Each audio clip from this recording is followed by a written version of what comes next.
going on, y'all? It is your boy James here. Hey everybody, it's your girl Melissa. And we are the Answers Uncut.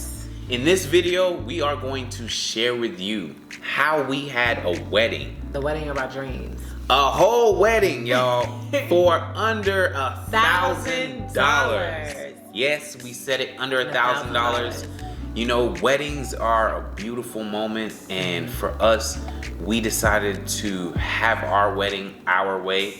And in this video, we're gonna share with you some tips, how we were able to create a beautiful wedding, a beautiful memory, and you know, just keep it within our budget. Yeah, for sure.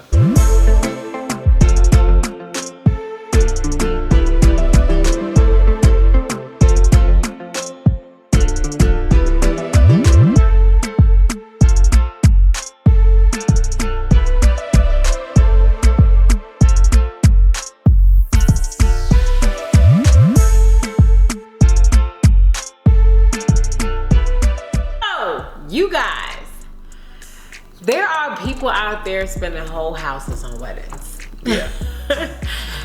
Spending $100,000, $50,000, $20,000, $10,000, $5,000, and we found a way to make our wedding everything that we could dream of. And we spent under $1,000. That's so true, y'all. And honestly, you know, if we had wanted to, we could have spent more, significantly a lot more on our wedding. We just found that, you know, just during these times of COVID, and also with us wanting to make other investments, that was wise for us to be able to have a less expensive but more intimate wedding. Absolutely. And we were able to do it, and it was just amazing. And I'm so excited to kind of share with you guys as to how we did everything. Yeah. So first things first, what is the one most, you know, very costly thing when it comes to a wedding? The venue! The venue. The venue. So, where was our venue, babe? Our venue was right in our house. Right in our house. And you guys would see some of these clips. Yes, we'll definitely show you guys some clips. We were able to transform our living room, our dining room, into a full-on, you know, reception area and a like ceremony area. It was amazing. Yeah, and it was. It's something about the intimacy. Of for one, having a smaller wedding, and it was just something about the intimacy of having it in our home. But anyway, we actually moved furniture out of the dining room. We moved our couch out of the living room, and we put those things in the garage. And what we did is we rented tables and chairs from a party rental place and set it up like a ceremony space. Yeah, pretty much. And you guys will see some pictures here. Yeah. We were able to do all of this, guys. For like $106. Yes. So the rental was $106, $150 refundable security deposit. That included 2 Shibari chairs for us, 14 white regular chairs, the fold out ceremony chairs. And actually, we had people sit in the dining room, ceremony style, and then once we transitioned everything into the reception area, we just told people to take their chairs and move it into the table. We had the table set up really nice, really elegante. Now this could work for us because we don't have too much family that's close to us, and we just invited like immediate family. A lot of times, you know, with COVID nowadays, a lot of family members may not want to travel as much. So ultimately, just inviting the closest family relatives, our parents, a couple of our siblings, you know. And I think this is the hardest part for us. Yeah. Because another really big expense is, when you think of a wedding, is the venue, right? But then it's like the food. And then you're like, oh my God, I feed 100 people. And for us, we were like, okay, we're doing everything in our home, regardless of whether it was COVID. You know, we wanted it to be intimate, but we didn't want to have too many people. So I think we limited it to maybe 12 or 14 people. And we wanted to invite so many people. Yo, we wanted everyone. Oh my God. We wanted everyone to experience it. It was going to be looking like the Amistad in here. We chose to, you know, for safety regulations. And, you know, just to keep it intimate. And, you know, it just worked. It worked. Yeah, it worked perfectly. It worked. So if you weren't there, you know, we still love you. And if you weren't invited, just know that, like I said, we love you. Yeah.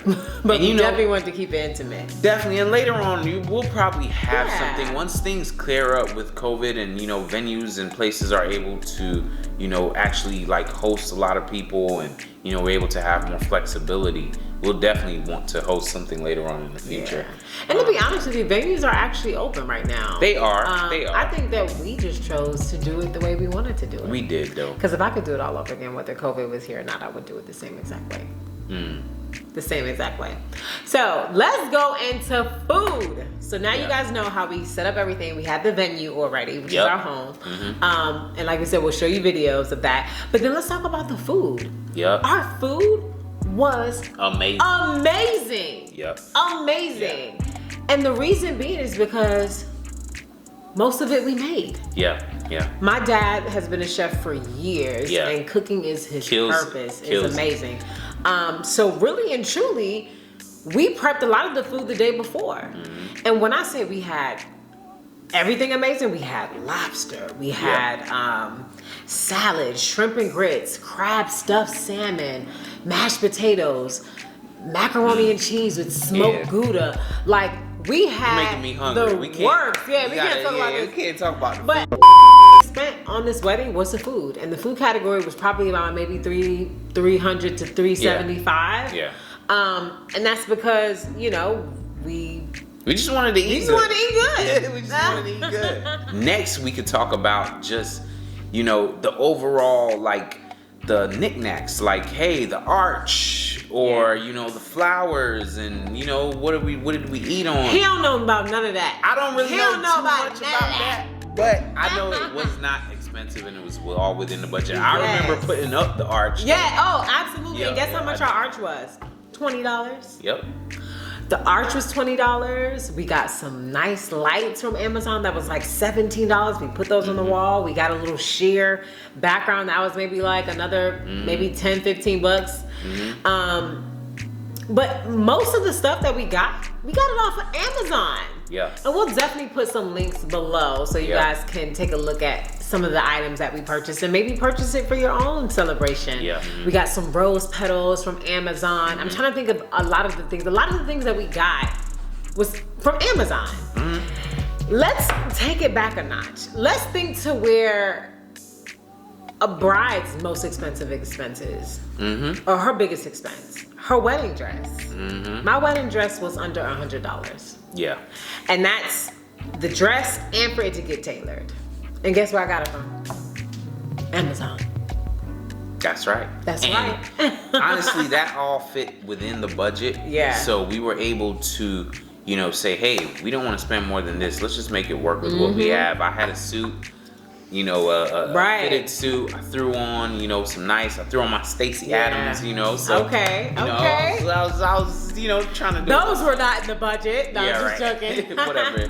But he already had that. And that's the thing. Like, if you already had things, like we were like, if we already have it, great, let's just use it. Obviously in this situation we didn't have too much, but so a lot of things we did have to purchase online, on Amazon, Michaels, and little things like that.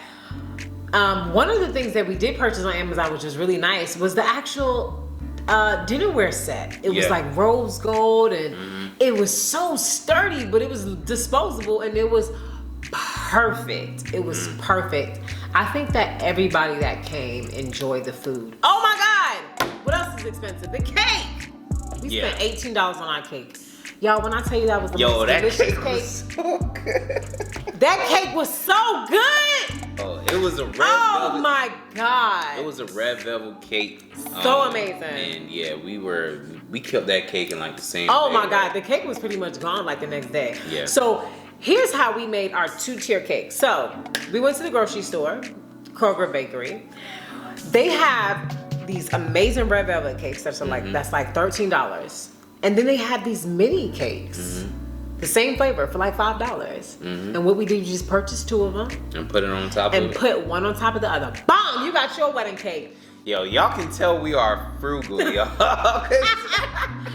And this, I'm just getting so excited. Yeah, it's saving money. Saving, you know what? It's not even that. I'm just so excited because it was one of the best days of my life. Mm-hmm.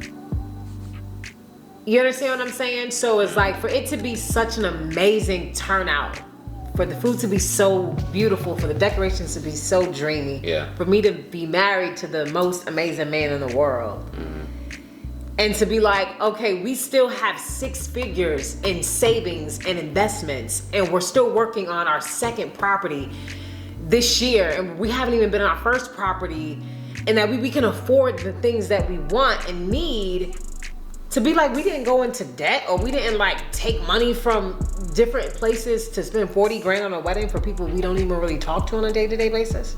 Yeah. It just doesn't make sense, not to us. Yeah. And ultimately, I mean, it is good to, celebrate with your family. Not absolutely. To knock anybody that wants to, have a nice wedding. That is definitely, good. To each his own. Yeah. But for us personally, we decided to do it our way. Yeah. And we just had other things going on with other investments that we wanted to invest in. Yeah. Overall, we spent probably $750 on this wedding. Yeah. And it was the most amazing wedding that we've ever had. I'm trying to think of what else we can tell them. I think at the end of the day, if the two of you are in love and ready to commit with each other, there is no other detail that matters. Yeah. Because at the end of the day, it's just y'all two. Yeah. And when all the food and the partying and everything is over, it's gonna come back to y'all two. Yeah. So if you are doing everything for other people, you're gonna have to deal with each other at the end of the day. And if y'all are not happy with the whole situation, because I hear a lot of people that have really big weddings and it's stressful. Oh, definitely. A lot of times we talk to people and they're like, yo, like if we could have done it over, we would have eloped. We would have eloped, or we wouldn't have spent as much. It shouldn't be that way. It shouldn't be that way at all, but overall just, having the extra pressure of wanting to, do all these extra things and, making sure everything goes perfectly, that just adds a lot of extra stress, and it takes away from the precious moment that the two of you are supposed to be having with each other. So let's talk about one of the other things that is a big ticket item in a wedding that we saved a lot of money on. And that's going to be your videography, your photography, and your DJ. We literally had a family member do all 3 of those things. And it was absolutely amazing. I mean, we have all the pictures, all the videos that we need. And we were able to dance to our favorite songs. And it was just so amazing. Yeah. So this is another area that you can definitely save money on. Of course, if you are looking for a photographer, feel free to look online. Yeah. Ask a friend that does photography. For us, pictures, professional pictures weren't that big of a deal, but we just want to show you how we save money in that particular area. So we definitely had a family member. And just thinking back on it, we are so thankful for every single family member. We had family members that, like my sister took care of all the decorations. Yeah, she did. Shout out to Jay. Yeah, right?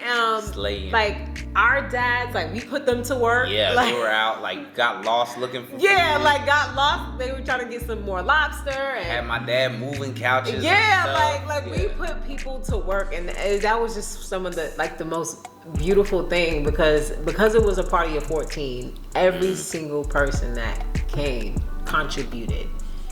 Whether they were moving furniture, or whether they were moving stuff, or doing dishes, helping, or just whatever the case may be. Like, we literally had a wedding, and once it was over, the entire wedding party was helping clean up. Like, we literally was able to wake up the next day and it looked like nothing happened in our home. Yeah. So beautiful. So beautiful. So, another. So, pretty much, another thing that we wanted to share with y'all is, instead of spending a lot of money on the wedding, we were able to spend under $1,000. We would rather spend most of that investment on our honeymoon. That's between us. We wanted it to be, special. So stay tuned for that. It's gonna be nice. It's definitely gonna cost a lot more than our wedding, for sure. Maybe like 4-5 times. Whatever it is, we're gonna make it work. Thank you so much for tuning in to this video, and we hope that you've gotten a little bit out of it, and hopefully you can have an amazing wedding within your budget and not break the bank. It's so important that when you're joining this union, not to join it going into debt. Yeah. And even if he would have spent, a big wedding, we wouldn't have went into debt with it. But we didn't want to take a big chunk out of our savings to do it. Yeah. That's just not what we wanted. So you definitely want to make sure that you're talking with your partner and think about what's important to you. Think about what's important to you both. Is it important that you guys have, 150, 200 people over? Half of them don't even give you a gift or anything like that. But anyway, just think about what it is that's important to you both. And, it's just one day. It's very symbolic. But marriage and your union is everything that comes thereafter. Yeah, it's a lifetime. So we appreciate y'all for tuning in. We are the Answers Uncut.